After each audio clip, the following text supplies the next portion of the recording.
Okay, మీకు first ఏమైంది చెప్పండి ఒకసారి. ఫస్ట్ వచ్చేసి నాకు కాలు వచ్చేసి నడరాలేస్తాను సడన్లీగా నడరాకుండా అయిపోయింది. నడరాకుండా అయిపోతే నేను మిమ్మల్ని సంప్రదించడం జరిగింది. నిలబడ్డప్పుడు కష్టమైంది కదా? కష్టమైంది సార్, కూర్చోవడానికి అవ్వరాలేదు, అందరాలేదు, బాత్రూమ్ పైన చాలా ప్రాబ్లం అయింది. మిమ్మల్ని వచ్చి నేను సంప్రదించి చేశాను.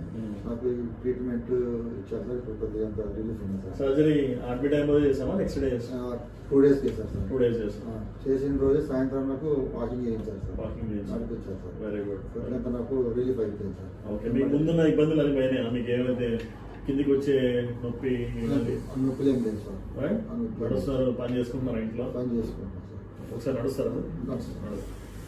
మీరు వెయిట్ కొంచెం దగ్గరగా నడవండి, అట్లా నడవండి చేస్తుంది. Very good. Okay, good, very good. Okay, కాళ్ళకి చెప్పులు మంచిగానే వేసుకొని తిరుగుతున్నారు కదా సార్? చెప్పులు జారిపోవడం కానీ యూరిన్ అంతే సమస్యలు ఉన్నాయి? Very good. సో సంతోష్ గారికి ఈడ L4-5 మధ్యన మైగ్రేటెడ్ డిస్క్ ఉండింది. అంటే డిస్క్ జారిపోయి కొంచెం అది లెఫ్ట్ సైడ్ నరాన్ని బాగా ఉత్తేస్తుండింది. ఆ ఉత్తేసం వల్ల ఆయనకి రాడిక్యులర్ పెయిన్, సివియర్ పెయిన్ ఉండింది. మనం ఏంటంటే 2 levels లో డికంప్రెషన్ చేసేసి ఆ ఒత్తిడి తీసేసాము. అండ్ 6 months దాటింది ఇప్పుడు. Back to normal. 4 kgs తగ్గారు, ఇంకా తగ్గాలి వెయిట్.